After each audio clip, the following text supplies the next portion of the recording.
The crowd at the Jefferson County Livestock Auction had seen plenty of strange animals over the years. Three-legged goats, albino calves.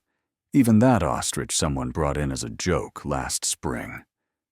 But nothing could have prepared them for what came through those weathered barn doors on that crisp autumn afternoon. The usual Saturday buzz filled the air, farmers in dusty caps discussing crop prices, ranch hands eyeing potential purchases, wealthy hobbyists in pristine boots looking out of place. The scent of hay manure and coffee from the concession stand created that distinctive auction barn perfume. Regulars nodded to each other across the sawdust-covered concrete floor, the auctioneer's rhythmic chatter a familiar backdrop to the day's business. Then it happened. The heavy iron chain scraped loudly against the concrete, the harsh metallic sound cutting through the ambient noise like a knife. Conversations died mid-sentence. Coffee cups halted halfway to lips. Every head turned toward the entrance. A tall bay stallion, mud-caked and ribs showing, was being dragged into the ring. The chains wrapped around his neck glinted under the fluorescent lights. Despite his emaciated condition, there was something about the way he held his head, proud, defiant, and deeply sad, that commanded attention. A jagged scar ran above his left eye, and a distinctive white mark, shaped like a lightning bolt, adorned his chest. Dean Rowley, the auctioneer who'd been calling these sales for 3 decades, adjusted his microphone, but remained uncharacteristically silent. His eyes traveled from the handlers to the horse, then back to the suddenly quiet crowd. "Came in from the east pasture line," he finally said, his usual rapid-fire delivery replaced by a somber tone. "No brand, no tag. Found chained to a fence near the old Carson property." The room filled with whispers. The stallion's eyes, intelligent, wary eyes that seemed too knowing for a mere animal, slowly scanned the rows of people as if searching for someone specific or committing every face to memory. In the front row sat Jack Sullivan, a 76-year-old former horse trainer who hadn't attended an auction in over a decade. His weathered hands spotted with age and marked with the calluses of a lifetime of hard work, gripped the armrests of his folding chair. Though his hair had gone silver and his face bore the deep lines of age, he still carried himself with the straight-backed posture of the Vietnam veteran he was. He'd only come today because his granddaughter Emma had begged him to bring her. But when the stallion entered, every muscle in Jack's body went rigid. His breathing stopped. His knuckles turned white against the metal chair arms. Beside him, 9-year-old Emma, a freckle-faced girl with her late father's eyes, tugged gently at his flannel sleeve and whispered, "Grandpa, that's thunder, isn't it?" Jack couldn't respond. His mind was racing, caught in an impossible reality. Thunder was the name of a horse he'd trained and lost nearly 20 years ago, the same night his son David died in a barn fire, a horse he believed had burned along with the building. But this animal with the same deep scar above the left eye, the same lightning bolt mark on the chest, it couldn't be. It shouldn't be. And yet it was. 2 rows back, Hazel Thornton, now in her 80s, gasped and dropped her purse. Her frail hands shook as she leaned forward. "That horse died," she said aloud, her voice cracking. "I was there. I saw the fire. He's gone." Others began murmuring, confused and uneasy. Old-timers who remembered the Sullivan tragedy exchanged glances. Something impossible was happening in their ordinary auction barn. Then the horse lifted his head higher, turned toward the crowd, and let out a long, thunderous cry. It wasn't a whinny or a neigh. It was something else entirely. A sound of grief. A sound of memory returned. The eerie call echoed through the rafters, sending chills down spines. And that's when 3 people stood up at once, all from different corners of the barn, all pale as ghosts, each whispering the same word, thunder. Jack Sullivan hadn't moved. His weathered hands still gripped the arms of the folding chair, as if letting go would send him falling into a memory he'd spent 20 years trying to bury. Thunder stood in the center of the ring, eyes fixed on Jack, as if he'd been searching for him across time itself. Jack's heart pounded like a war drum, each beat echoing louder than the murmur swelling around them. Behind him, whispers grew words like ghost, miracle, and impossible, floating in the dust-heavy air. Emma looked up at her grandfather, her small face full of concern. "Why is he looking at you like that, Grandpa?" Jack couldn't answer. The burn scars hidden beneath his flannel shirt suddenly felt hot again, as if they remembered the fire too.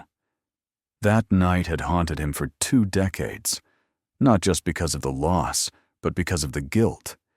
He'd never told Emma or anyone else what really happened in the barn that night, and now the horse he believed died in those flames was staring at him like it knew everything. Dr. Abigail "Abby" Cooper had been the town's veterinarian for 30 years before retiring, and she still knew horses better than most people knew their own family members. Something about the commotion drew her from her usual seat in the back row. She stepped into the ring cautiously, her experienced eyes assessing the stallion from hoof to ear. "Easy, boy," she murmured, approaching slowly. Thunder didn't flinch as she ran a professional hand along his side, noting the old scars, checking his condition. When she reached the mark above his eye, she froze. "This scar," she said aloud, her voice carrying in the hushed barn. "I treated a horse with this exact injury almost 20 years ago." She turned to Jack, her eyes questioning. "Jack, this is—" "Not possible," he finished, finally finding his voice. It came out gruff, rusty from disuse. Dean Rowley tried to restore order. "Folks, please, let's not jump to conclusions. This horse came in unidentified. There's no proof of ownership yet. Could be a coincidence." But even he didn't believe what he was saying. His hand shook as he adjusted the mic again. The energy in the barn had shifted. Something raw and unsettling had settled over the place like a storm just off the horizon. Thunder stomped his hoof. Just once. The sound echoed through the wooden rafters like a gunshot.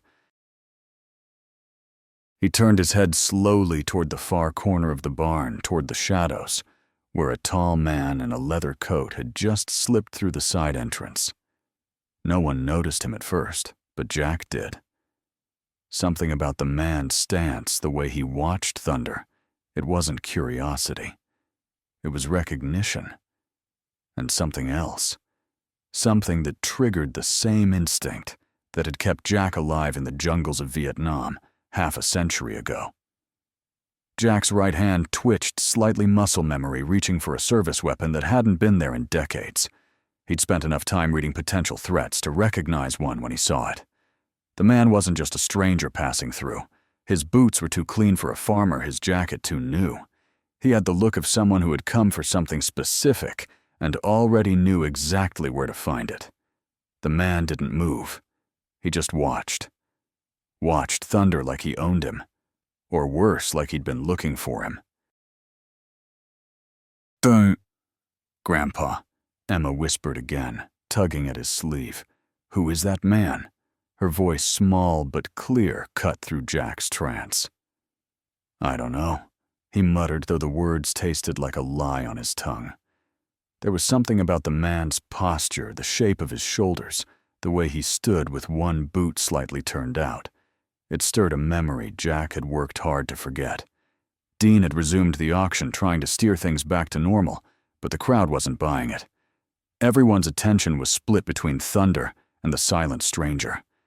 Dr. Cooper, now inside the ring with Thunder, stepped closer to examine him more thoroughly. She ran her gloved hand along his side, brushing over old scars, checking the condition of his coat and muscle tone, with the practiced eye of someone who'd treated thousands of horses. When she reached his flank, she found something that made her pause. "This brand," she said aloud, her voice calm but heavy. It was burned over. "Sullivan." Her fingers traced the raised scar tissue. "Someone tried to hide it, but it's there." The murmurs returned. People began shifting nervously in their seats. Jack rose to his feet slowly. He didn't know what compelled him, guilt instinct or something deeper.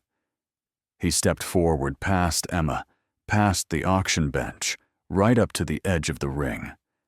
Thunder saw him and moved, pulling against the slack chain like he wanted to reach him. The crowd gasped softly. Dr. Cooper stepped back. Even Dean stopped speaking. It was like watching two old soldiers meet on the battlefield again. Both wounded, both tired, both carrying stories no one else could understand. From the shadows, the man in the leather coat stepped forward slowly, deliberately. His boots echoed against the wooden floor. His voice was calm but cold when he finally spoke. "That horse belongs to me." The words hit like a hammer. Dr. Cooper turned sharply. Dean froze mid-sentence. Jack didn't move his eyes, never leaving Thunder. The man reached into his coat pocket, pulling out a folded document. "His name is not Thunder," he added. "It's Maverick." Thunder, or Maverick, let out a low, trembling sound, not of fear, but of recognition. For a long moment, no one spoke. The barn had never felt so quiet or so tense. The man stood confidently at the edge of the ring, holding out the folded document like a judge delivering a sentence. Jack stared at him, eyes narrowed, fists clenched at his sides. He didn't need to read a single word on that paper to know something was wrong. Every instinct in his body screamed it. This wasn't about ownership. It was about erasure, erasing everything that Thunder had been, and everything Jack had tried to forget. Dr. Cooper stepped closer, her eyes locked on the document. She took it gently, unfolded it, and scanned the worn, creased pages. "This is a bill of sale," she said cautiously, "signed by a Nicholas Reed from Tennessee." She looked up. "Is that you?" The man gave a small nod. "I bought him fair and legal 7 years ago from a breeder outside Nashville. His name was Maverick then, and it still is." The way he said it, flat and emotionless, made Jack's skin crawl. It reminded him of the way certain men spoke in War Men who had practiced lying until it sounded like truth. Dr. Cooper wasn't convinced. She looked back at the horse, still trembling, slightly ears, flicking eyes moving between Jack and the stranger. "Then how do you explain the scar?" she asked, pointing gently to the faded wound above his eye. "That mark didn't come from a stable." Her voice grew stronger. "That's from a barn fire. I know. I treated a horse with that exact injury almost 20 years ago." Her voice was steady, but her hands trembled slightly as she handed the document to Sheriff Mike Harmon, who had been called to the auction by one of the attendees sensing trouble. Nicholas Reed didn't flinch. "Horses get scars. Doesn't mean it's the same animal. You're all seeing what you want to see." He turned to the crowd. "Look, I don't want trouble. I just came to collect what's mine." He motioned to the handlers. "Unchain him." The barn shifted. People murmured. A few stood. Jack stepped between the handlers and the ring voice, low and gravelly. "You're not taking him," he said. The air crackled with tension. Dr. Cooper stepped beside Jack. Dean Rowley, sweating now, looked between them like a referee out of his depth. "Let's all calm down," Sheriff Harmon said, his hand resting casually near his holster. "We can sort this out legally." But it was too late for calm. Thunder moved again, this time toward Jack, slow and deliberate. He stopped just inches from the railing, lowered his head, and let out a low, aching breath. Jack reached out instinctively, and Thunder pressed his forehead against the old man's palm. Gasps rose from the crowd. Nicholas Reed's jaw tightened, and in that moment, deep in the silence that followed, Emma's voice rang out from the front row, clear and steady. "Then why does he only remember my grandpa?" Her words echoed through the barn, like a stone dropped in still water. No one had an answer. Not even Nicholas Reed, who now looked like a man realizing he was no longer in control of the room. His grip on the paper tightened. His jaw worked silently, as if trying to come up with something convincing, but the damage had already been done. All eyes had turned to Thunder, who remained pressed against Jack's open hand, breathing deep and steady like he was finally home. Dr. Cooper watched carefully, her eyes softening. She had worked with horses her entire life, trained them, healed them, lost them, and she knew one thing with absolute certainty. Horses don't fake recognition. They don't perform. That kind of connection, especially after years apart, was something you couldn't manufacture. "Mr. Reed," she said carefully, "you may have paperwork, but that horse doesn't belong to you, not in the way that matters." Her voice wasn't aggressive. It was weary, worn by years of truth people didn't want to hear. Reed's eyes flashed with frustration. "You're all blinded by sentiment. That's what this is. You see an old man, grieving, and a horse with a scar, and you make up some fairy tale." He turned back toward the handlers. "I'll call the state police myself, if no one here has the guts to do their job." Sheriff Harmon raised a hand, his voice firm. "I think we should hold the horse here until this is sorted legally. No one's taking anything tonight." He turned to examine the bill of sale more carefully, his trained eye catching details an ordinary person might miss. The notary stamp was slightly off-center. The signature was too perfect, too practiced. "Mr. Reed, I'd like to verify this documentation. We have procedures for disputed ownership." Reed's posture changed slightly. A tightening of the shoulders, a shifting of weight to the balls of his feet. Little things most people wouldn't notice, but Jack did. It was the posture of a man preparing to either fight or run. Jack's hand trembled slightly as it rested on Thunder's neck. Memories were rushing back, some welcome, some not. He remembered the way Thunder used to run across the back pasture at sunrise, how David would laugh, chasing him barefoot through the dewy grass. And he remembered the fire, the screams, the smoke, the sickening sound of a beam collapsing. He had lived with the belief that both his son and Thunder had died that night.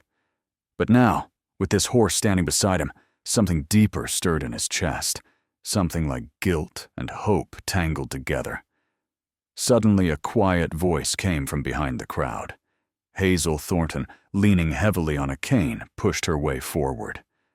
"I know that horse," she said softly, "and I know the man who trained him." Her eyes clouded with cataracts, but still sharp with memory fixed on Jack. That horse saved lives before. Her gaze shifted to Nicholas Reed, hardening. Maybe he's here to do it again. Thunder turned his head toward Reed, and with one sharp snort stomped the ground again, louder this time, as if drawing a line between his past and the man trying to rewrite it. Emma slipped her small hand into her grandfather's free one and squeezed. Jack looked down at her, then back at Thunder. For the first time in 20 years, he felt something like purpose stirring in his chest. Sheriff Harmon made a decision.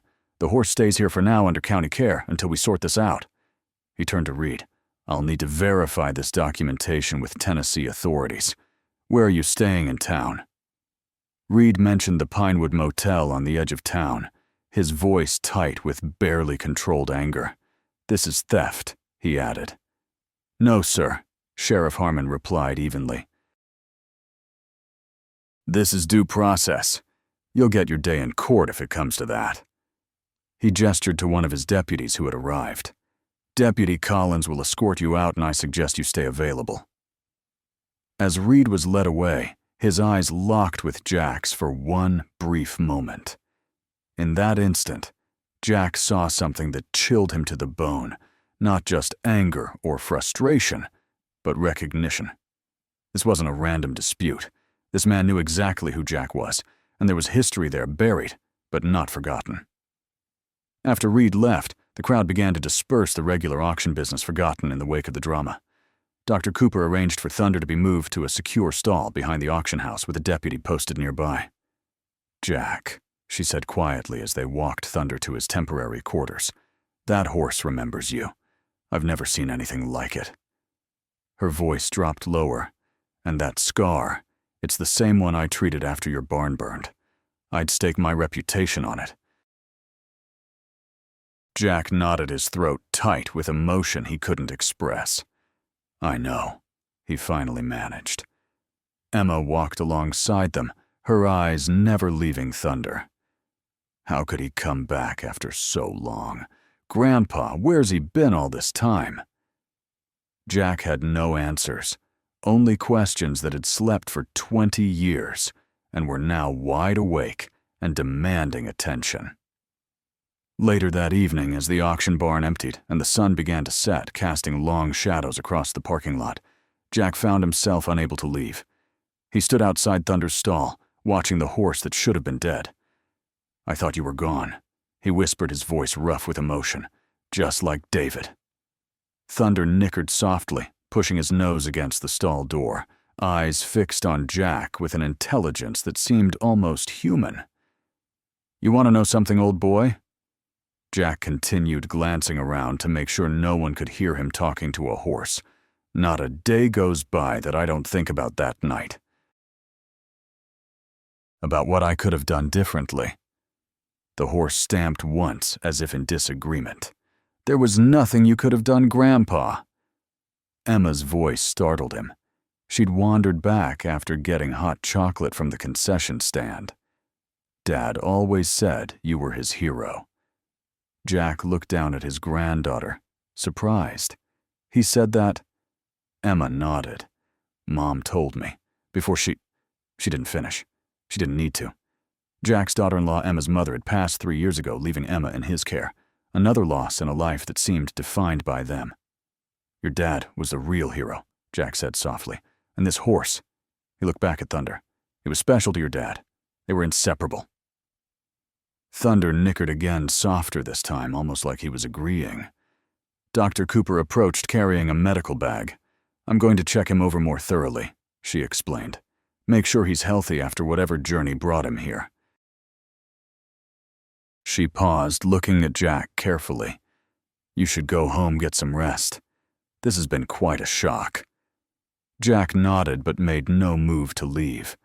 "I'll stay a bit longer." Dr. Cooper understood. "I'll give you some time with him.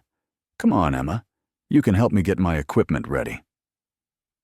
As they walked away, Emma looked back over her shoulder at her grandfather, concern in her young eyes. She'd never seen him like this, shaken, vulnerable, almost afraid. Jack waited until they were out of earshot before speaking again to Thunder. "If you're really back, then everything I thought I knew about that night is wrong." His voice dropped to a whisper. "And if you survived, what else did I miss?" The question hung in the air between them, unanswered but pressing. The past wasn't as settled as Jack had forced himself to believe, and that realization was terrifying. As the last light faded from the sky, Sheriff Harmon returned, his expression grim. "Jack got a minute." They stepped away from the stall, out of Thunder's earshot. "I called the Tennessee Registry.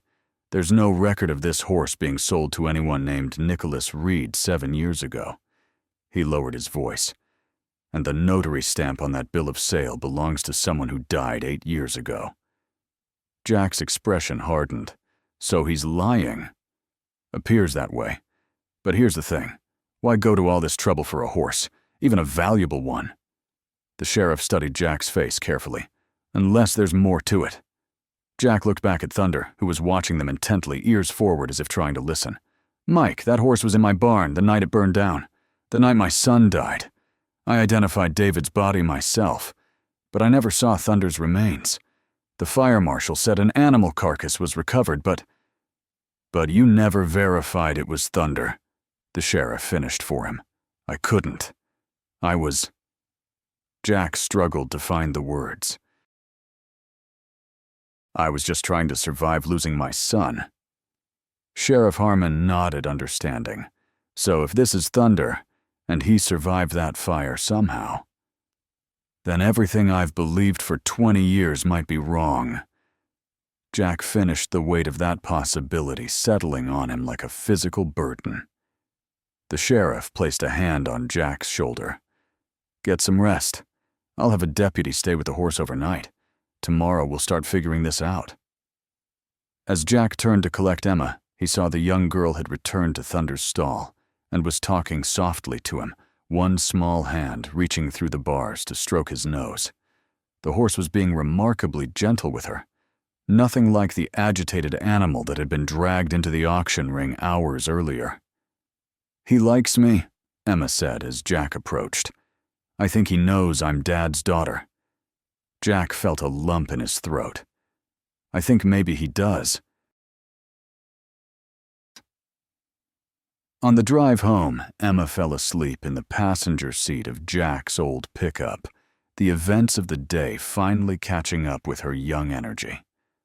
Jack drove carefully along the familiar country roads, his mind racing with questions and memories. What had really happened that night? If Thunder had somehow escaped the fire, where had he been for 20 years? And who was Nicholas Reed, really? The man had looked at Jack with a recognition that went beyond the moment. There was history there, buried, but not forgotten. As Jack pulled into his long gravel driveway, the headlights swept across the old barn at the back of his property, the one he'd built after the fire, but never quite had the heart to use. It stood empty and silent, a monument to things Jack couldn't bring himself to revisit. Until now. He carried Emma inside, tucked her into bed, and then found himself standing on the back porch, staring at the barn in the moonlight. For the first time in 20 years, he felt compelled to go inside. The door creaked as he pushed it open, dust motes dancing in the beam of his flashlight. Everything was as he'd left it years ago, empty stalls unused, tack saddle covered in a tarp that had belonged to David. Jack moved slowly through the space, memories washing over him with each step. In the corner, behind a stack of old hay bales, he found what he was looking for, a small wooden box he'd never been able to bring himself to open after the fire. With trembling hands, he lifted it and brushed off the dust. Inside were photographs, David as a teenager, sitting proudly atop Thunder. David and Jack had competition trophies between them. In one, Jack had forgotten a young man standing in the background of a family photo, his face half turned away but still recognizable, a younger version of the man who now called himself Nicholas Reed. Jack sank onto an old feed barrel, the photograph trembling in his hand. The past wasn't just knocking at his door, it had broken it down entirely. What really happened that night? He whispered to the empty barn.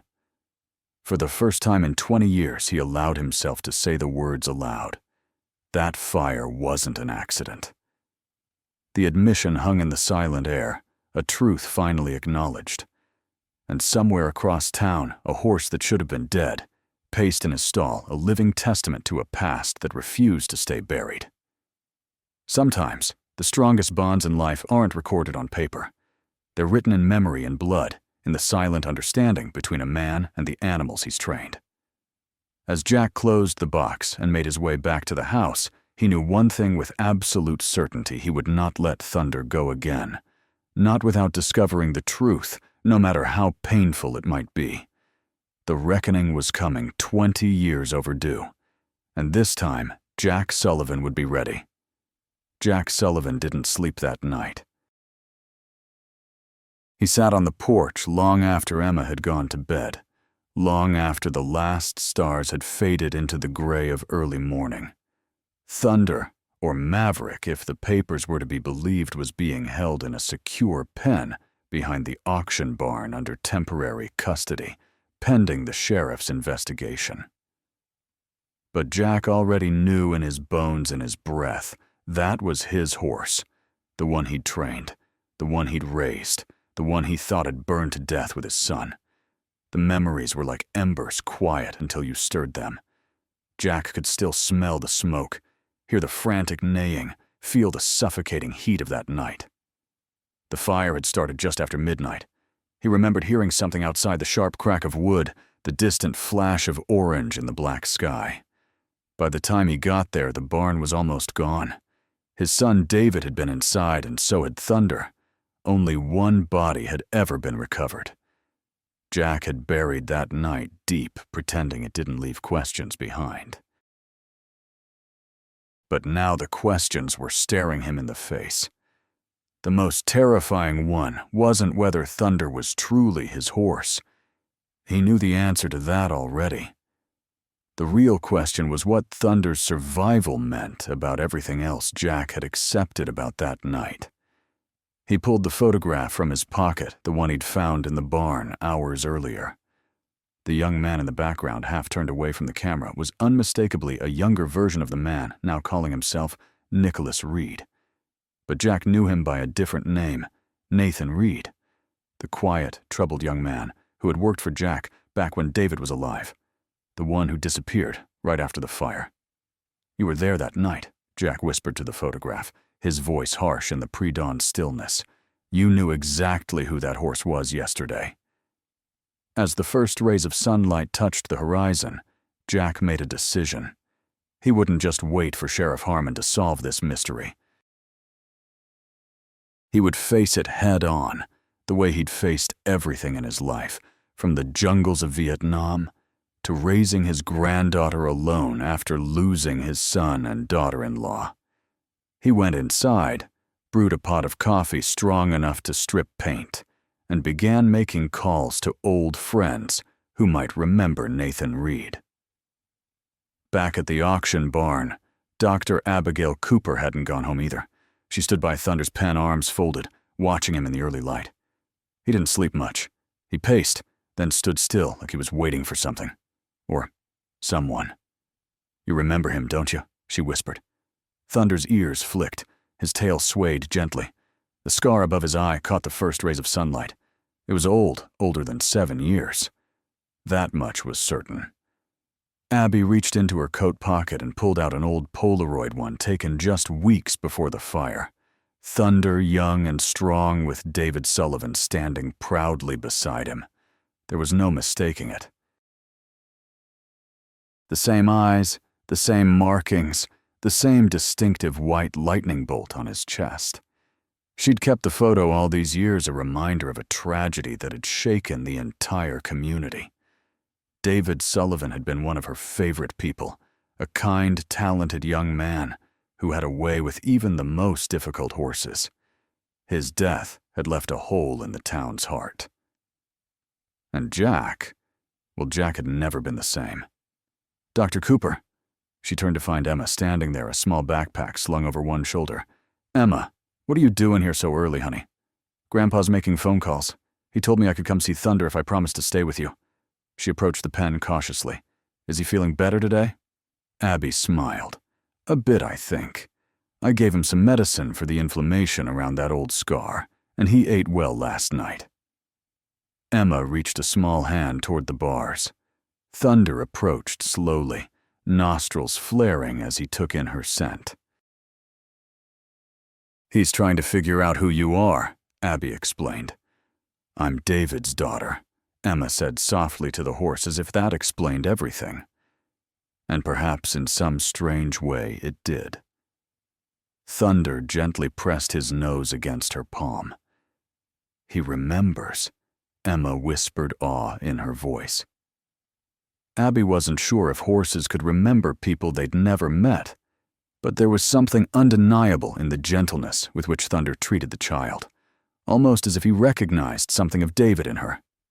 "My mom used to tell me stories about Dad and his horse," Emma continued, stroking Thunder's nose. "She said they were like one person sometimes. The dad could just think something, and Thunder would do it." "That was true," Abby confirmed. "Your father had a special gift with horses, especially this one." Emma looked up, her eyes serious beyond her 9 years. "Do you think Thunder could help us find out what really happened to my dad?" The question hung in the air, innocent yet profound. Before Abby could formulate an answer, Sheriff Harmon's cruiser pulled up outside. Across town, Sheriff Mike Harmon was already at his desk. The bill of sale spread out before him. Something didn't sit right. The notary stamp looked aged, but off-center. The signature Nicholas Reed was neat, but a little too perfect, like someone who had practiced it repeatedly. He picked up the phone and dialed Tennessee State Records. "Yeah, I need verification on a livestock transaction. Name's Reed Nicholas. Date about 7 years back." He leaned back in his chair, rubbing the bridge of his nose. Something told him this wasn't going to be simple. The voice on the other end confirmed his suspicions. No record of any Nicholas Reed purchasing a horse matching Thunder's description 7 years ago. More concerning, the notary, whose stamp appeared on the document, had died 8 years before the date on the bill of sale. Mike swore under his breath and grabbed his hat. Something bigger was unfolding, and he'd let it go on too long already. When he arrived at the auction barn, he found Dr. Cooper and Emma, with Thunder the little girl feeding the horse apple slices from her palm. "Morning, Doc. Emma." He tipped his hat. "How's our disputed equine today?" "Better," Abby replied, "but still underweight and showing signs of past mistreatment. Someone hasn't been treating him well, Mike." The sheriff nodded grimly. "Well, it wasn't this Nicholas Reed character, at least not legally. Tennessee has no record of him purchasing this horse, and that notary stamp belongs to someone who died 8 years ago." Abby's expression hardened. "I knew it. That man is a fraud. Question is why?" Mike glanced at Emma, then lowered his voice. "Why go to all this trouble for one horse unless there's more to it?" "There is," Abby said, matching his quiet tone. She pulled out the Polaroid. "This is Thunder, 20 years ago with David Sullivan. Same scar, same markings. This is Jack's horse, Mike, the one that supposedly died in that fire." The sheriff studied the photo, his law enforcement instincts kicking into high gear. If this horse survived, then maybe the official story about that night isn't the whole truth. Abby finished for him. Mike's radio crackled. "Sheriff, come in." He pressed the talk button. "Go ahead, Collins." "Sir, you're going to want to come back to the station. That Reed fellow, he's checked out of the Pinewood Motel. Manager says he left before dawn. And sir, we found something in the room. Something you need to see." Mike exchanged a look with Abby. "Keep Thunder secure. I'm putting another deputy on watch." He turned to Emma. "Where's your grandpa this morning, sweetheart?" "Making phone calls at home. He said he's trying to remember things." The sheriff nodded. "Tell him to stay put until I can talk to him." He headed for his cruiser, mind racing. Nicholas Reed, or whoever he really was, hadn't just left town. He was running, and people only ran when they had something to hide. Meanwhile, miles away, deep in the woods past Carson Ridge, Nicholas Reed moved quickly through the trees, avoiding roads cutting through old logging paths, like someone who had walked them before. He wasn't running out of fear. He was buying time. There were things buried in this town, things better left in ashes. But now someone had started digging again, and he knew the truth was no longer safe because the horse had survived. His real name was Nathan Reed, and 20 years ago he'd worked for Jack Sullivan, tending horses, doing odd jobs, watching Jack's son David from the shadows. David, who had everything Nathan had ever wanted: a father's love, respect in town, a future worth having. And that damned horse, Thunder, who would do anything for him. Nathan checked his watch, then the position of the sun. He needed to reach the old Miller cabin before noon. Everything he needed was their money. New ID, the means to disappear again. He'd been careful all these years, building a new identity, staying away from Jefferson County. But when he heard rumors of a bay stallion with a distinctive lightning mark being found in the next county over, he knew his past had found him. He'd come back to claim the horse before anyone recognized it to finish what he'd started 20 years ago. But he hadn't counted on Jack Sullivan being at that auction, or the old vet remembering the scar, or that little girl asking the one question no one could answer: then why does he only remember my grandpa? Nathan increased his pace, ignoring the burn in his lungs. He couldn't afford to be caught now. Not when he'd managed to stay free all these years. Not when no one had ever connected him to that night. Back at the Sullivan farm, Jack was on the phone with Hank Miller, who had been the fire marshal back when the barn burned. "Hank, I need to know if there was anything unusual in that report. Anything that didn't add up." There was a long pause on the other end. "Jack, we've been friends a long time. Why are you digging this up now?" "Because Thunder's alive." Another pause longer this time. "That's not possible. We found a horse carcass in the ruins. A horse, Hank, not necessarily Thunder. I never identified the remains. Jack's voice caught. "I was focused on David." Hank's sigh carried over the line. There were some inconsistencies. The fire spread too fast for a simple electrical short, and we found traces of accelerant, but the lab results were inconclusive. With the storm that night, evidence was contaminated. Jack's grip on the phone tightened. "You never told me this. You were burying your son Jack. What good would it have done? We had no suspects, no proof of arson. Just questions. And now I have a new one," Jack said, his voice hardening. "Did you ever interview Nathan Reed, young guy who worked for me back then?" "The name's in the file. We talked to all your employees. He had an alibi, said he was at the Pinewood Motel that night with a girl. She confirmed it." "Who was she?" "Can't remember off the top of my head. It's in the report." "I need to see that report, Hank." "Jack." Hank hesitated. "If you're right, if someone set that fire, deliberately be careful. 20 years is a long time to keep a secret. People who've killed once won't hesitate to do it again." After hanging up, Jack sat at his kitchen table, the implications settling on him like a physical weight. If the fire wasn't an accident, if someone had deliberately set it knowing David was in there.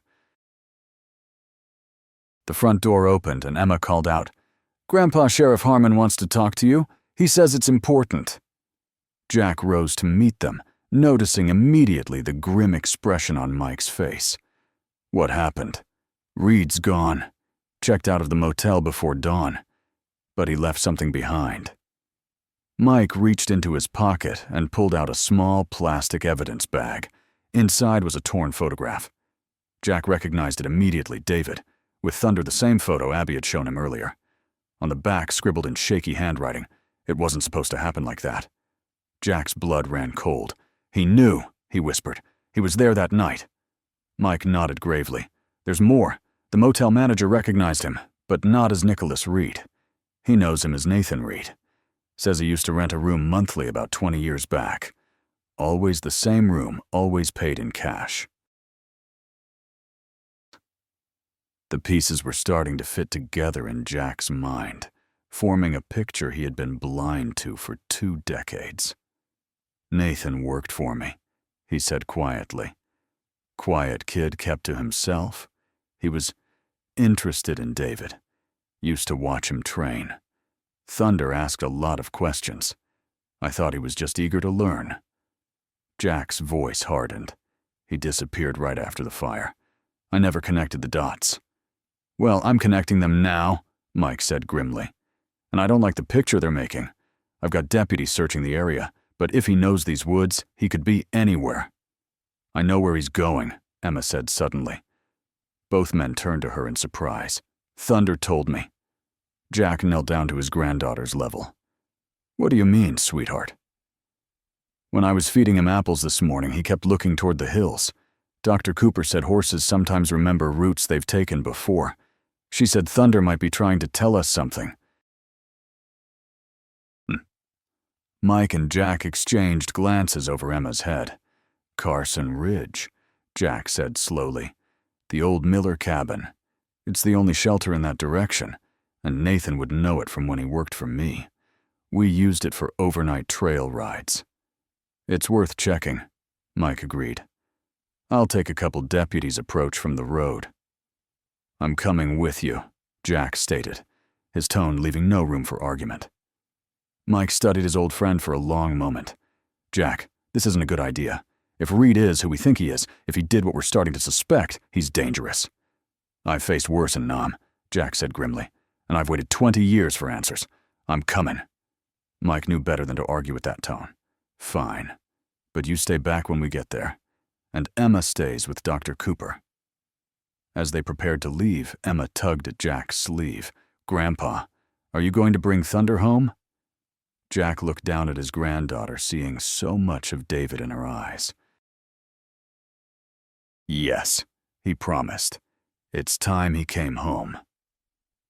While Mike organized his deputies, Jack retrieved something from the back of his closet, an old service pistol he'd kept cleaned and maintained out of habit more than intention. He hoped he wouldn't need it, but 20 years of unanswered questions had taught him to be prepared for the worst. By midday, the town was buzzing with rumors. Word had spread fast Nicholas Reed's name wasn't real. The horse from the auction might be Jack Sullivan's long-lost Thunder, and old secrets were bubbling to the surface like oil and water. People who had seen Thunder in the auction ring were now questioning everything they thought they knew about the tragedy that had struck the Sullivan family 2 decades ago. Old-timers who hadn't left their homes in months were suddenly calling the sheriff's office with memories of the fire and of Nathan Reed, the quiet young man who had slipped away from town shortly after. And in the center of it all stood Jack Sullivan, the man who had spent 20 years running from a past that refused to stay buried. Dr. Cooper had moved Thunder to her small veterinary property outside town for safer keeping. As she checked his vital signs and treated the inflammation around his old scars, she couldn't help but think about the role this animal might play in finally bringing closure to a 20-year-old wound. "You're a miracle," she told the horse, softly stroking his neck, "and maybe, just maybe, you're going to help set things right." Thunder nickered softly, as if in agreement. Meanwhile, Emma sat in Dr. Cooper's office, leafing through an old photo album the veterinarian had given her. It contained pictures of her father that she'd never seen David Sullivan at horse shows. David helping deliver a foal. David grinning broadly with his arm thrown around Thunder's neck. "Your dad was special," Abby told her, bringing her a cup of hot chocolate. "He had a way with animals that I've rarely seen since. They trusted him completely." Emma studied a particular photo intently. "Who's that?" she asked, pointing to a figure in the background, a young man watching David from a distance, his expression unreadable. Abby looked closer. "That's Nathan Reed, I think. He worked for your grandfather back then." "He's the man from the auction," Emma said with absolute certainty. "The one who called himself Nicholas. The one who wanted to take Thunder." Abby felt a chill run through her. The child was right. The young man in the photograph was unmistakably a younger version of the man who had presented the fraudulent bill of sale. "Emma, how would you feel about taking a little drive?" Abby asked, an idea forming. "I think Sheriff Harmon and your grandpa need to see this." As they gathered their things, Thunder suddenly became agitated in his stall, whinnying loudly and pawing at the ground. "What's wrong with him?" Emma asked, concerned. Abby frowned. "I'm not sure. Let me check him." But as she approached the stall, she realized Thunder wasn't displaying signs of distress or pain. He was displaying signs of alertness, of anticipation. His ears were pricked forward, his nostrils flared, his whole body tense, but not fearful. "He senses something," Abby said slowly. Then, with sudden clarity, "or someone." She hurried Emma back inside and locked the doors, then called the sheriff's office. "This is Dr. Cooper.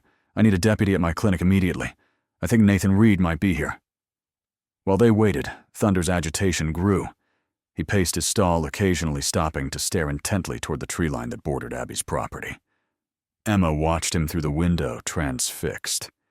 "He's trying to tell us something," she insisted. Abby wasn't sure if she believed in such things, but after 40 years of working with animals, she had learned never to dismiss their instincts. And Thunder's every instinct seemed to be firing at once. When Deputy Williams arrived 20 minutes later, Abby directed him to check the perimeter. "The horse is acting like there's someone out there," she explained. The deputy looked skeptical, but agreed to look around. He returned 10 minutes later, shaking his head. "Nothing out there, Doc. No tracks, no disturbance. Horse must be spooked by a coyote or something." But Abby wasn't convinced. Neither was Emma. "Call my grandpa," the little girl insisted. "Tell him Thunder knows something." Reluctantly, Abby made the call, catching Jack and Sheriff Harmon, just as they were preparing to head toward the Miller cabin. "Jack Thunder's acting strange," she reported, "like he senses a threat. Emma's convinced it means something." There was a pause on the other end. Then Jack's voice, tight with urgency, "Put Emma on." Abby handed the phone to the child. "Grandpa Thunder keeps looking toward the woods," Emma said immediately. "And he's doing that thing with his front hoof. The one you told me means he's getting ready to run." "Which direction is he facing?" Jack asked, his voice suddenly alert. "Toward the hills, the same way he was looking this morning." Jack covered the phone and said something to Sheriff Harmon that Abby couldn't hear. Then he returned. "Emma, I want you and Dr. Cooper to stay inside with the deputy. Lock the doors. Don't go near the windows." "What's happening, Grandpa? I think Thunder's trying to warn us. Nathan might be coming for him." After hanging up, Jack turned to Mike. "We need to split up. He's not at the cabin. He's headed for Abby's clinic." "How could you possibly know that?" "Because that horse always had a sixth sense about people, especially people who meant him harm. And if he's acting the way Emma described, it's because Nathan is nearby." Jack's expression was grim. He wants to silence the only witness to what happened that night. Mike was skeptical, but he'd learned long ago not to dismiss Jack Sullivan's instincts. "All right, I'll take 2 deputies to Abby's place. You and Deputy Ellis head to the cabin as planned. If Reed isn't at either location, at least we've got both places covered." As they parted ways, Jack felt a strange calm settle over him. For 20 years he'd been running from the truth, burying his questions beneath layers of grief and guilt. Now, finally, he was running toward answers. Whatever they might be, however painful, he was ready to face them. The old Miller cabin stood in a small clearing on Carson Ridge, its windows boarded up, its roof partially collapsed from years of neglect. As Jack and Deputy Ellis approached cautiously, Jack was struck by how much smaller it looked than in his memories. This had been a place of joy, once weekend trips with David campfires under the stars. Thunder tethered nearby while father and son talked late into the night.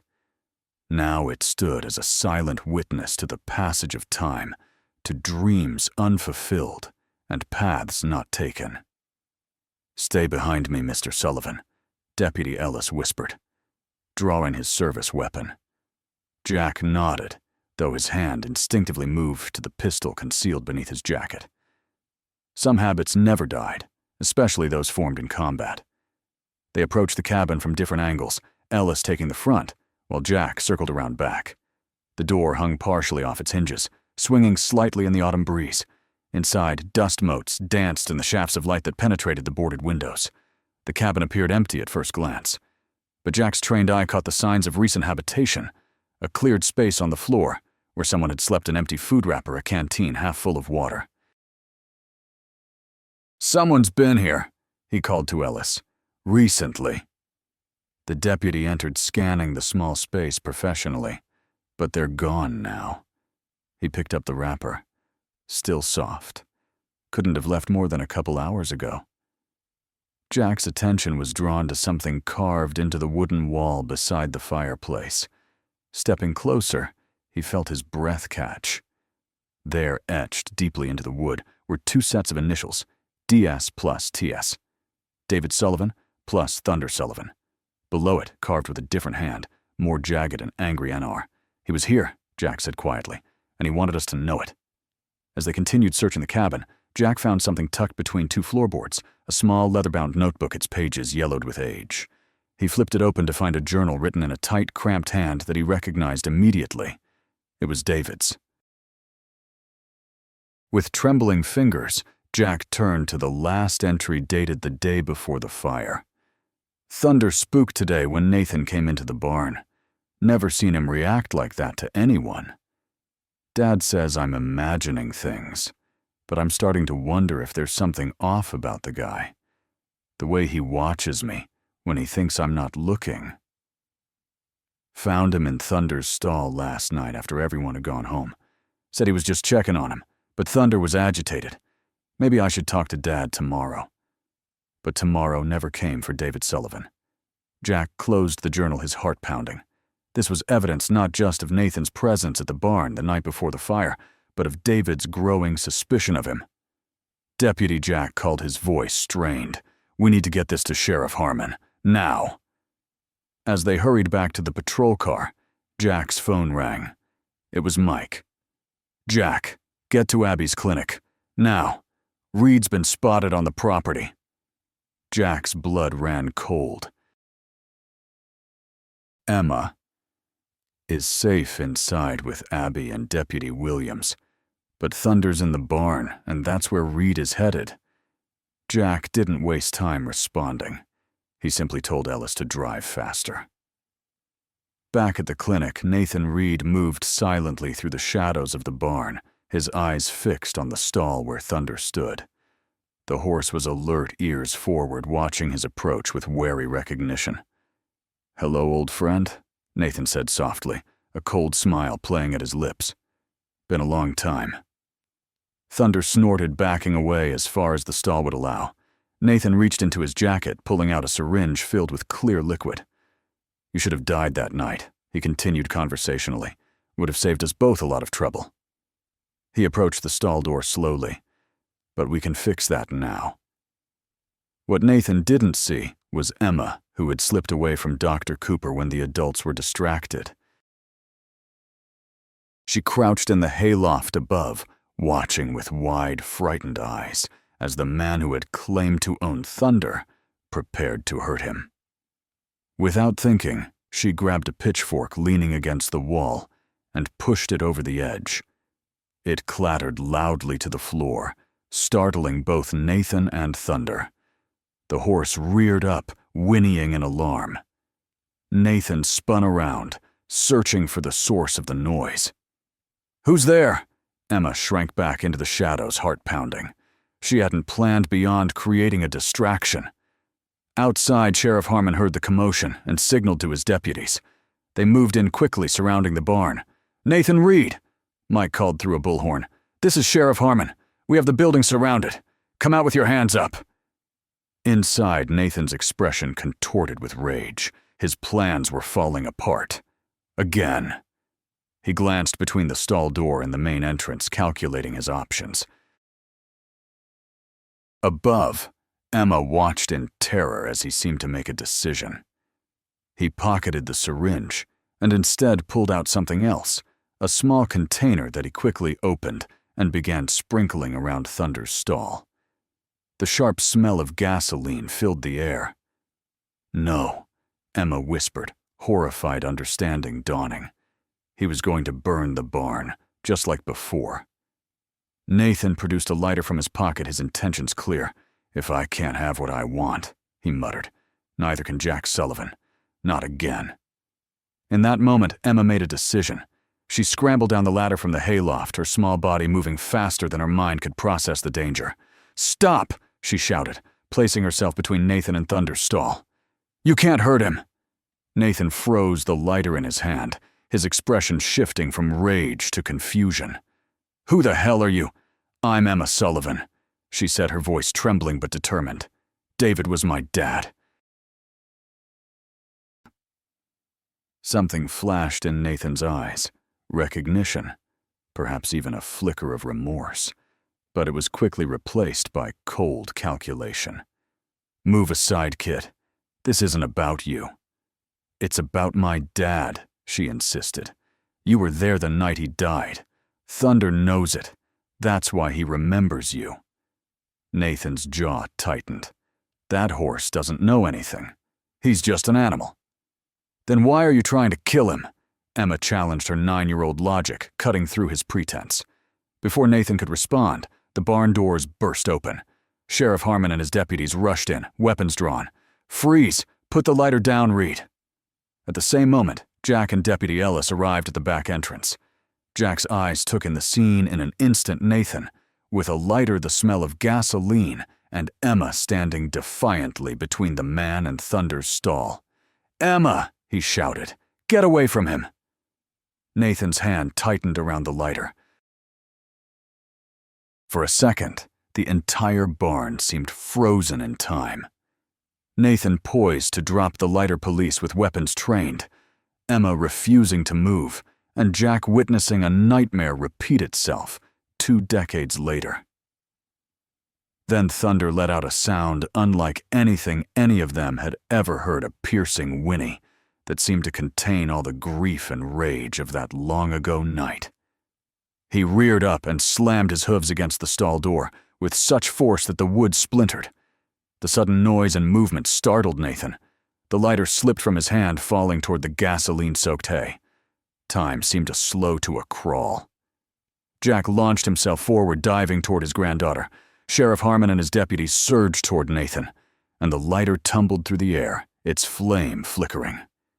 Just before it could land, a gust of wind from the open barn door caught it, pushing it slightly off course. It landed on bare concrete, instead of the soaked hay, its flame extinguishing on impact. For a beat, no one moved. Then everything happened at once. Jack pulled Emma safely away. Deputies tackled Nathan to the ground, and Thunder broke through his damaged stall door, moving protectively toward Emma and Jack. As they led Nathan away in handcuffs, he looked back once at Jack, his expression unreadable. "It wasn't supposed to happen like that," he said quietly. "David wasn't supposed to be in the barn that night. It was just supposed to be the horse." Jack stared at the man who had destroyed his family, who had kept secrets for 20 years, who had nearly repeated his crime today. "Why?" he asked, simply the question that had haunted him for 2 decades. Nathan looked away. "Because David had everything. Your love, that horse, a future. I had nothing. I just wanted him to know what that felt like, to lose something he loved." His voice dropped to a whisper. "The fire spread faster than I expected. I didn't mean for him to die." It wasn't an excuse. It wasn't even really an explanation. But it was finally a confession. As Nathan was led to the patrol car, Jack turned to his granddaughter and the horse that had somehow miraculously survived to bring this moment of truth. "You okay, sweetheart?" he asked Emma, his voice rough with emotion. She nodded, her small hand reaching out to stroke Thunder's nose. "He protected me, Grandpa, just like Dad said he always protected him."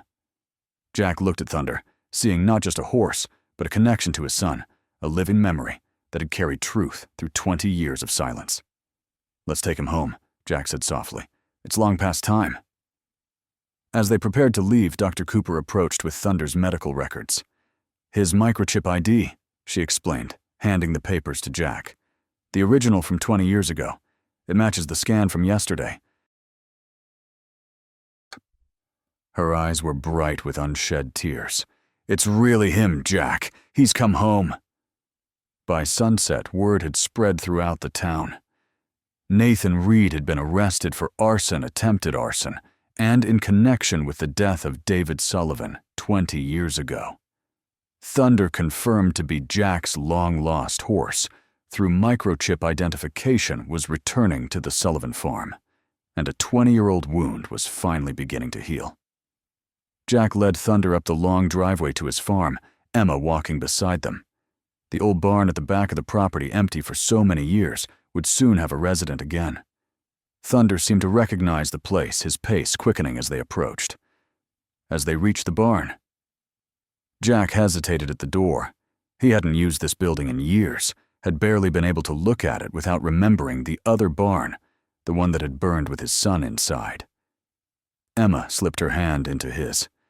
"It's okay, Grandpa. Dad would want Thunder to be here." Jack nodded, swallowing hard. Together they led Thunder inside to the stall Jack had built, but never used, the one he'd made specifically with Thunder's measurements in mind, back when hope was still a possibility, rather than a memory. Thunder entered the stall without hesitation, turning once in a circle before settling as if he'd never been away. He looked at Jack with those intelligent eyes, and for the first time in 20 years, Jack felt something like peace. "Welcome home, old friend," he whispered. Later that evening, as Emma slept and Jack sat on his porch watching the stars come out, Sheriff Harmon stopped by. "Thought you'd want to know," he said, settling into the chair beside Jack. "Reed's confessed to everything. Setting the fire, falsifying documents to claim Thunder all of it. Said he found the horse by accident about 8 years ago at a ranch in Tennessee. Recognized him immediately and bought him under a false name." "Why keep him all those years?" Jack asked. "Why not just finish what he started?" Mike shook his head. Hard to understand the mind of someone like that. Maybe it was some twisted form of penance or control, having the one thing that connected him to that night. They sat in silence for a moment, two old friends contemplating the strange paths life could take. "He'll be charged with manslaughter at minimum," Mike continued. "DA is pushing for second-degree murder. With the confession and evidence, he'll be away for a long time, Jack." Jack nodded, grateful, but not triumphant. No prison sentence would bring David back. "How's Emma handling everything?" Mike asked. A small smile touched Jack's lips. "She's already planning riding lessons. Says Thunder told her he wants to run again." Mike raised an eyebrow. "That horse tell her anything else?" "That some bonds can't be broken," Jack replied quietly. "Not by fire, not by time, not by all the lies in the world." He looked toward the barn where Thunder was finally home. "I think he might be right." In the quiet darkness of the countryside, stars twinkling overhead, an old soldier who had survived war fire and heartbreak felt something shift inside him, like a key turning in a lock that had been rusted shut for 20 years. It wasn't forgiveness exactly. It wasn't even really closure. But it was perhaps the beginning of healing. And for now, that was enough. The following morning dawned clear and cool, the autumn light casting long shadows across the Sullivan farm. Jack woke early, as had been his habit since Vietnam. For a moment he lay still, the events of the previous day washing over him like a tide. Thunder was home, Nathan Reed was in custody, and the truth about that night 20 years ago was finally emerging from the shadows. Jack dressed quickly and made his way to the kitchen, surprised to find Emma already there, a determined expression on her young face as she attempted to cook breakfast. "What are you up to, kiddo?" he asked, eyeing the precarious stack of pancakes she was building. "Making breakfast for Thunder," she declared, as if this were the most normal thing in the world. "Dr. Cooper said he needs extra food to get healthy again." Jack smiled despite himself. "Horses don't eat pancakes, Emma. They eat hay oats apples." "I know that," she replied with the exasperated patience only a 9-year-old could muster. "These are for us. I'm cutting up apples for Thunder." Jack watched her for a moment, struck by how much she resembled her father in her quiet determination. David had been the same way once he set his mind to something wild horses couldn't drag him away from it. "Let me help you with that," he offered, moving to take the knife from her small hands. Together they prepared a special breakfast for Thunder-sliced apples, carrots, and a handful of sugar cubes that Jack pretended not to notice Emma slipping into her pocket. Outside, the morning mist was just beginning to lift as they approached the barn. Jack felt a momentary tightness in his chest, the familiar echo of grief that had been his constant companion for 2 decades. But it was different now, somehow less consuming. The truth had a way of lancing even the deepest wounds, allowing them finally to begin healing. Thunder nickered softly as they entered his ears, pricking forward at the sight of them. He looked better already, his eyes brighter, his stance more relaxed, as if returning to the Sullivan farm had lifted a weight from him as well. "Good morning, old boy," Jack said, his voice rough with emotion as he approached the stall. "Brought you some breakfast." Emma rushed forward, offering an apple slice on her flattened palm. just as Jack had taught her. Thunder took it gently, his lips velvety against her skin. "See, Grandpa, he remembers how to be polite," she said proudly. Jack nodded throat tight. "Your dad taught him that. Always said a gentleman doesn't snatch even if he's a horse." As they fed Thunder his breakfast, Jack found himself sharing stories with Emma about her father, how David had trained Thunder using nothing but patience and kindness, how the two of them had won ribbons at the county fair, how David had dreamed of starting his own training stable someday. "Would Dad be happy that Thunder's home?" Emma asked suddenly. Jack looked at his granddaughter, then at the horse who was watching them with those intelligent eyes. "Happier than anything," he answered honestly. "Those two were inseparable. Your dad used to say Thunder wasn't just a horse, he was the best friend he'd ever had." Emma nodded solemnly, processing this connection to the father she'd never known. "Then I'm glad he's home too." After finishing their barn chores, they returned to the house to find Sheriff Harmon's cruiser pulling into the driveway. Mike stepped out, his expression serious, but not grim. "Morning, Jack. Emma." He tipped his hat to them both. "Thought you might want an update. Got a minute?" Jack nodded, sending Emma inside to finish her breakfast. Once she was out of earshot, Mike continued. "Reed's talking. Says he wants to clear his conscience. His lawyer isn't too happy about it, but he's determined to tell the whole story." "And what story is that?" Jack asked, bracing himself. Mike pulled out a small notebook. "According to Reed, he'd been planning to frighten David for weeks. Was jealous of your relationship of David's success with horses, particularly Thunder." He flipped a page. "Says he started small moving things around the barn, leaving gates unlatched, trying to make David look careless." Jack's jaw tightened. He remembered those incidents, small disturbances he'd attributed to David's teenage absent-mindedness or bad luck. When that didn't get the reaction he wanted, he escalated. Decided to set a small fire in the hay storage, just enough to scare Thunder and make the horse unmanageable. Thought it would drive a wedge between David and the horse. Mike's voice became quieter. He claims he didn't know David was sleeping in the tack room that night. Says when he realized someone was in there, he tried to get in to warn him, but the fire spread too fast. Jack closed his eyes briefly, the image of that night flashing through his mind, the flames, the smoke, his desperate attempts to reach the barn. "Do you believe him?" he asked finally. Mike considered. "Parts of it ring true, but I think he's still minimizing his responsibility.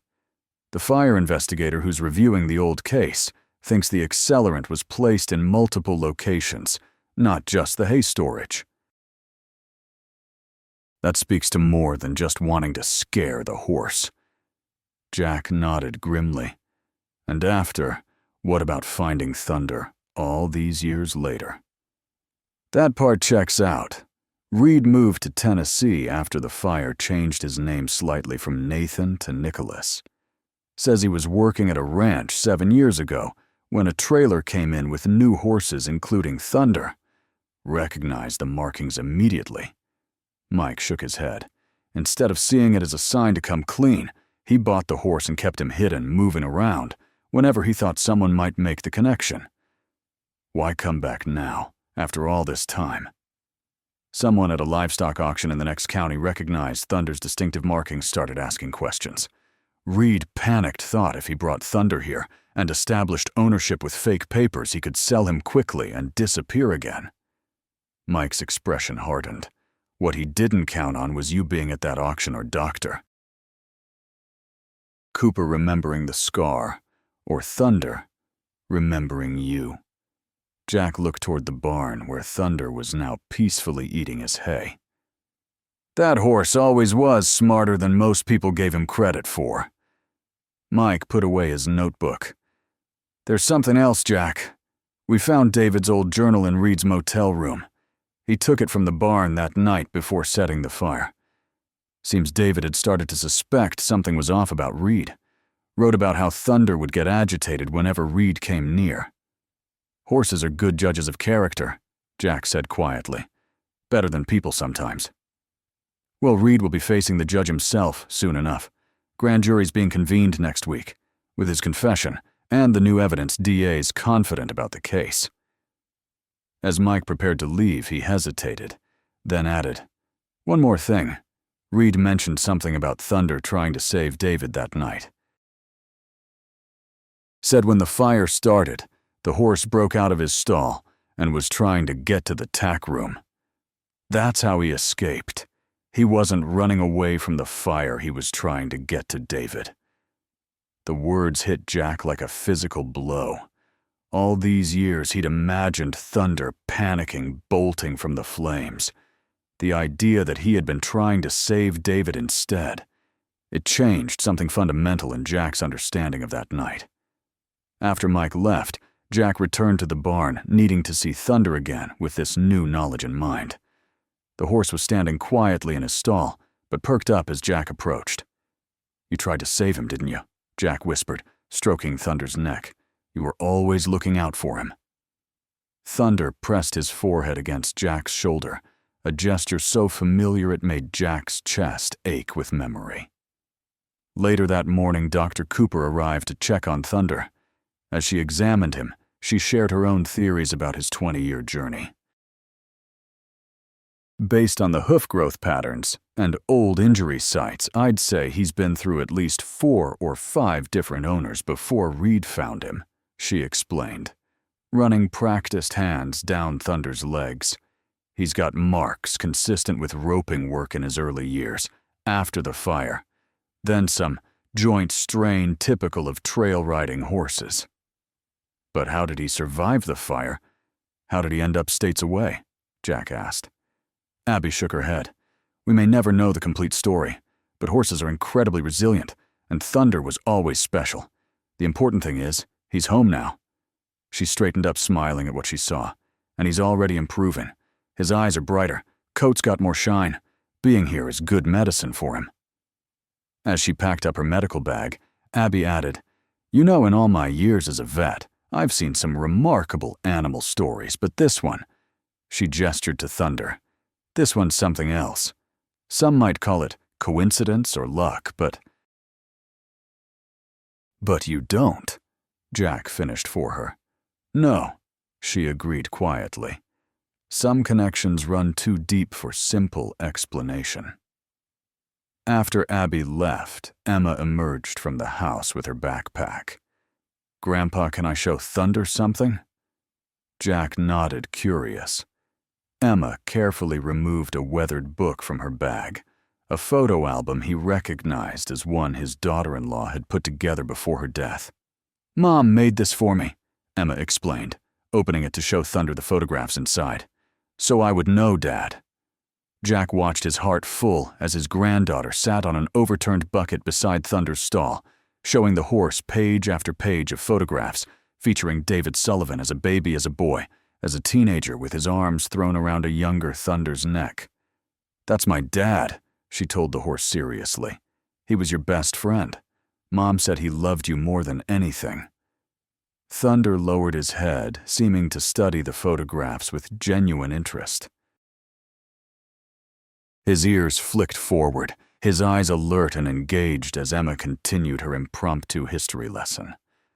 Jack slipped away quietly, leaving them to their bonding moment. He walked to the far end of the property to a small rise where a single oak tree stood. Beneath it was a simple stone marker, David's memorial. Jack hadn't been able to bring himself to visit it regularly over the years, the grief too raw, too consuming. Today felt different. He stood before the stone, tracing the engraved name with weathered fingers. He's back, son, Jack said quietly. Thunder's home, and that man, the one who took you from us, he'll face justice now. He paused, throat working. Your little girl is getting to know your horse. Wish you could see them together. She's got your spirit your way with animals. The breeze rustled through the oak leaves overhead, the only answer to his words. But for the first time in 20 years, the silence didn't feel empty. It felt peaceful. When Jack returned to the barn, he found Emma had progressed from showing Thunder photographs to reading him stories.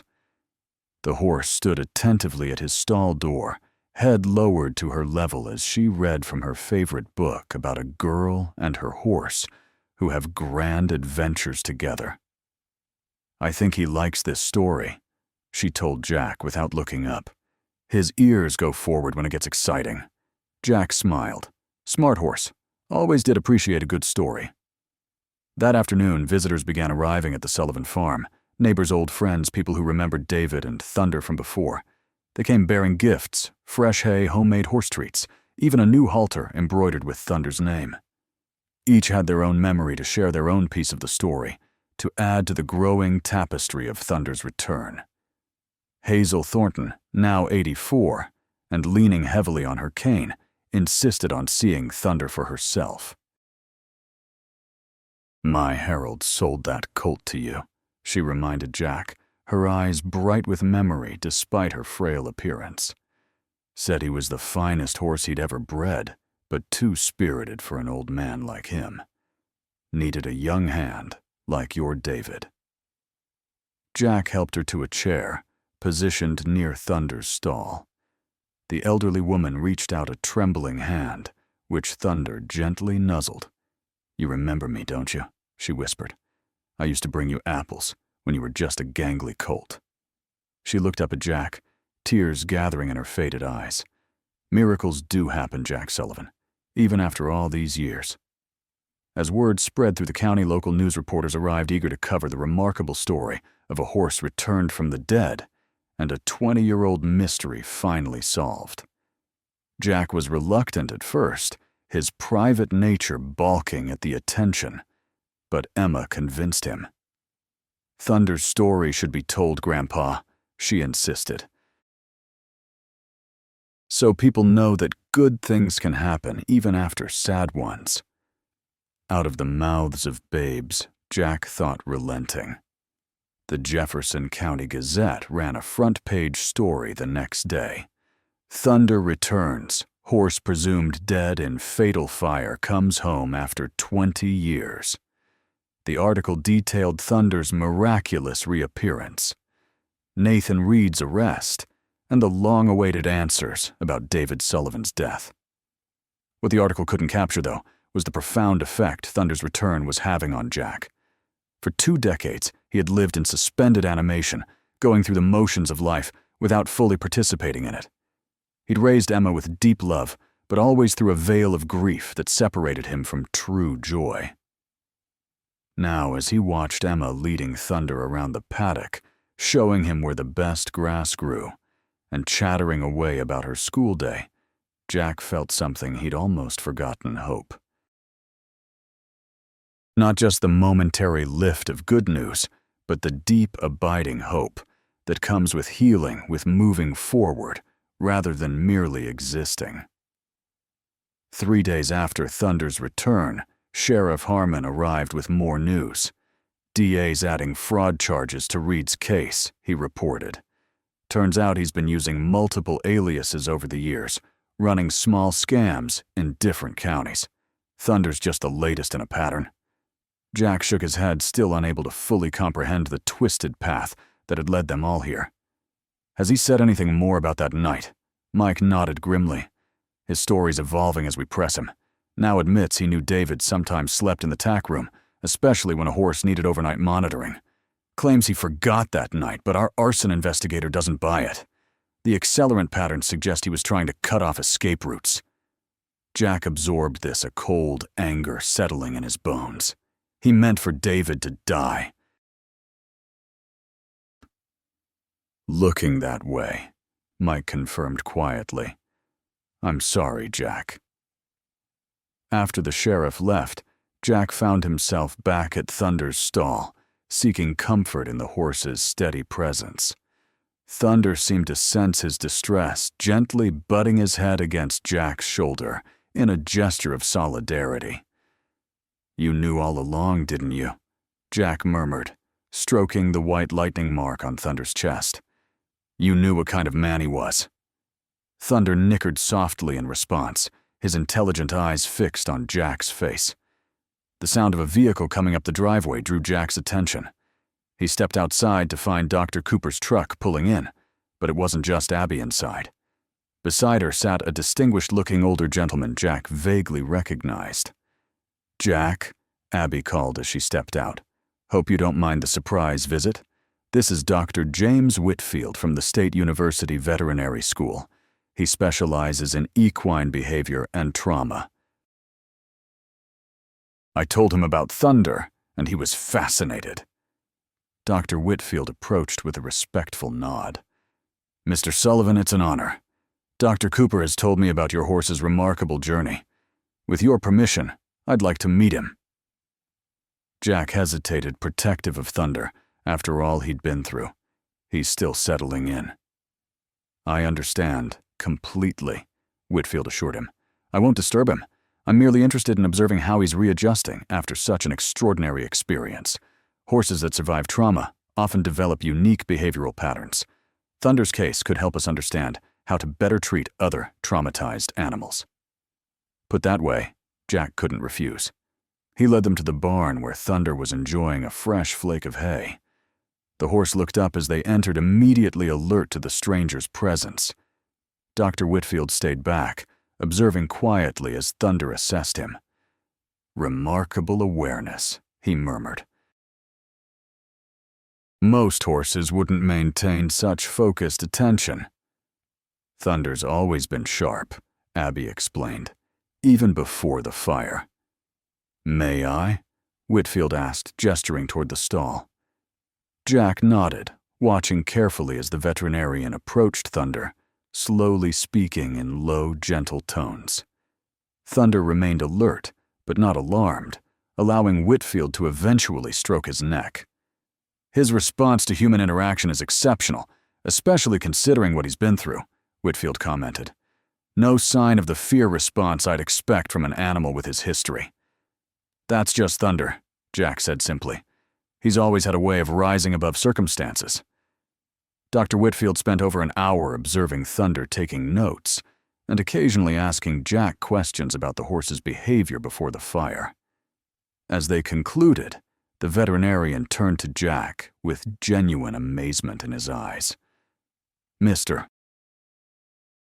Sullivan, in my 30 years studying equine behavior, I've never encountered a case quite like Thunder's. His resilience, his apparent recognition of you after all these years, his bond with your granddaughter, it's extraordinary. With your permission, I'd like to document his case for future research." Jack considered, then nodded. "If it helps other horses, I reckon Thunder wouldn't mind being famous." After the veterinarians left, Emma raced into the barn, freshly home from school. "Grandpa, Miss Johnson says I can do my special project on Thunder. She says his story is unprecedented. That means it never happened before." Jack smiled at her enthusiasm. "That sounds like a fine project, sweetheart. What will you include?" Emma's face grew serious with concentration. "Everything. How he was your horse and Dad's horse, how he got lost in the fire, how he found his way back to us after so long, how he helped catch the bad man." She looked up at Jack, her eyes wide. "Do you think Dad helped him find his way home?" The question caught Jack off guard, its innocent profundity striking him to his core. He knelt down to Emma's level, choosing his words carefully. "I don't know for sure, Emma. There are some things in this world that don't have easy explanations. But I do believe that love leaves a trail, and your dad loved Thunder very much." Emma nodded, satisfied with this answer. "I think Dad would be happy now." "I think so too," Jack agreed softly. That evening, as Jack sat on his porch watching the sunset paint the sky in shades of orange and gold, he reflected on the extraordinary turn his life had taken. A week ago, he had been a man defined by loss, by absence. Now, with Thunder's return and the truth about David's death finally emerging, he felt like he was waking up from a long, cold winter. The sound of hooves on grass drew his attention. Emma was leading Thunder around the paddock on a lead rope, chattering away to the horse as if they were old friends. The sight filled Jack with a bittersweet joy. seeing his granddaughter with the horse that had meant so much to her father. Later, after Emma was tucked into bed, Jack returned to the barn for a final check on Thunder. The horse was standing quietly in his stall, but nickered softly when Jack approached. "Been quite a week-old boy," Jack said, offering a sugar cube on his palm. Thunder took it delicately, then pushed his forehead against Jack's chest in that familiar gesture that had survived 20 years of separation. "I missed you," Jack admitted quietly. "Missed what you represented the best parts of David, the future we thought we had ahead of us." Thunder's ears flicked forward, listening intently as Jack continued to speak from his heart. "I spent 20 years wondering what I could have done differently that night. If I'd checked the barn earlier, if I'd gone with David instead of staying in the house." His voice caught. "But you know what, I think maybe it wasn't about what I did or didn't do. Some things are just beyond our control." Thunder shifted, moving closer to the stall door, his warm breath ghosting over Jack's hand. "The thing is," Jack continued, his voice dropping to a near whisper, "having you back makes me feel like I've got a piece of him back too. Like maybe the story didn't end that night after all." As if in agreement, Thunder gently bumped his nose against Jack's shoulder. The following Sunday, Jack made a decision. After church services, he drove Emma and Thunder properly loaded in a borrowed trailer to the Jefferson County Cemetery. There, beneath an ancient oak tree, lay David's actual grave. "I haven't been here in a long time," Jack admitted to Emma as he helped her down from the truck. It was too hard. Emma took his hand, understanding in her young eyes. "Pma, but now we have Thunder with us." "That's right," Jack nodded. Thought it was time he visited too. They led Thunder carefully through the cemetery, the horse moving with surprising delicacy between the headstones. When they reached David's grave, Jack removed Thunder's halter, letting him stand free. Emma laid a small bouquet of wild flowers on the grave, while Jack stood silent, head bowed. Thunder remained perfectly still, his ears forward, his intelligent eyes fixed on the headstone, as if he understood exactly where he was and why. After a moment, the horse stepped forward and lowered his head gently, touching his nose to the earth, covering David Sullivan. He remained that way for several heartbeats, then raised his head again, letting out a soft nicker that seemed to carry on the autumn breeze. Jack felt tears burning behind his eyes, but they weren't the bitter tears of grief he'd known for 20 years. These were different, cleansing, healing tears that acknowledged loss, but weren't consumed by it. "I think," Emma said solemnly, "Thunder's saying hello to Dad." Jack put his arm around her small shoulders. "I think maybe he is." They stayed for a while longer, Jack sharing stories about David with Emma Thunder standing sentinel nearby. As they prepared to leave, Jack felt a sense of completion, of a circle finally closing. The trial of Nathan Reed began 6 weeks later. Jack attended each day, sometimes with Emma, when she wasn't in school, sometimes alone. The evidence mounted Reed's confession, the journal David had kept, forensic reevaluation of the fire scene testimony from people who had seen Reed's obsession with David and Thunder developing in the weeks before the fire. When it came time for Jack to testify, he spoke clearly and without hatred, recounting the night of the fire, the years of grief that followed, and the miraculous return of Thunder that had finally set the truth free. When asked how he felt about the defendant, Jack paused, considering. "For 20 years, I lived with questions I couldn't answer," he said finally. "I lived with a hole in my life where my son should have been. Nathan Reed didn't just take David from me that night. He took my peace. He took my ability to remember my son without pain." Jack looked directly at Reed. "But he didn't take everything. Thunder came home. The truth came out. And now, finally, David can rest in peace." The jury deliberated for less than 3 hours before returning a guilty verdict on all counts. Nathan Reed was sentenced to 25 years to life for second-degree murder, arson, fraud, and animal cruelty.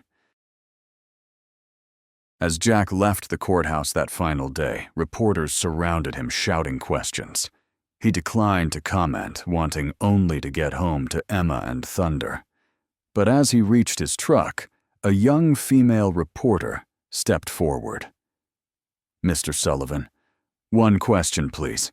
After everything that's happened, what do you want people to remember about this case?" Jack paused, hand on the truck door. "I want them to remember that truth finds a way," he said simply, "even if it takes 20 years and the memory of a horse to bring it to light." Back at the farm, Emma was waiting with Dr. Cooper, who had stayed with her during the verdict. The moment Jack's truck pulled in, Emma ran to meet him. "Did they find him guilty, Grandpa? Will he go to jail for what he did to Dad and Thunder?" Jack nodded, lifting her into his arms despite his aging back. "Yes, sweetheart. Justice has been served." Later, as the three of them stood by Thunder's paddock, watching the horse enjoy the late afternoon sunshine, Dr. Cooper turned to Jack. "So what now? Where do you go from here?" Jack considered watching as Thunder trotted gracefully around his enclosure, his coat gleaming with health, his eyes bright and alert. In just a few short weeks, the horse had transformed from the beaten-down animal they'd seen at the auction to the magnificent stallion Jack remembered. "Now," Jack said slowly, "we live. We remember David, but we also move forward." He smiled down at Emma. "I was thinking maybe it's time we fixed up that old training ring. Emma's been asking for riding lessons." Abby smiled. Thunder would be a perfect teacher. He always did have patience for beginners. "And you? Jack, what about you?" Jack looked out over his property, the farmhouse that had felt too empty for too long, the barn that now echoed with life again, the fields where David and Thunder had once raced like the wind. "I think maybe I've been half alive these past 20 years, he admitted. Existing, but not really living. Thunder coming back, the truth coming out. It's like waking up from a long sleep." He turned to Abby. "I've got a 9-year-old granddaughter who needs raising a horse with plenty of good years left in him, and maybe some wisdom to share with young folks who want to learn about horses." "Sounds like a good life," Abby observed. "It is," Jack agreed, realizing with surprise that he truly meant it. "It really is." As the sun began to set, casting long shadows across the paddock, Thunder trotted over to where they stood. He reached his head over the fence, nickering softly to Emma, who laughed and offered him the apple she'd been saving in her pocket. Jack watched them together, his granddaughter and the horse that had defied death, distance, and time to find his way home. In them, he saw the future he'd thought was lost forever that night 20 years ago. Not the same future he'd once envisioned with David, but a new one, unexpected and precious. Truth had the power to heal even the deepest wounds. And in the soft twilight of a countryside evening, as a little girl's laughter mingled with a horse's gentle nickering, Jack Sullivan embraced that truth, and with it, the promise of tomorrow